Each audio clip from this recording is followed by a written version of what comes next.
চাচা, খবর কি? ভালো আছো? পত্রিকা তো পড়ছি, খবর ভালো। তোর কি খবর? খবর ভালো, একটু দোয়া করে দিও।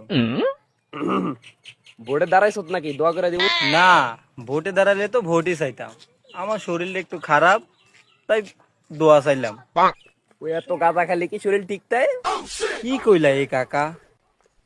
ওই খায়ালে যে ইয়ানো সুস্থ ভাবে দাঁড়িয়ে রইছস, এটাই তো তোর সাতজনের ভাগ্য রে। গাঁজা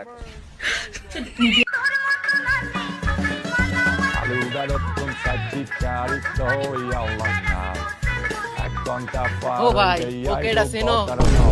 হ্যাঁ, আমার চাচা। কে কি হইছে? আরে ভাই, ওই 500 টাকার মাল নিছে, 300 টাকা দিছে আর 200 টাকা মাইরা দিছে। ओ टूटा टूटा एक परिंदा ऐसे टूटा कि फिर जुड़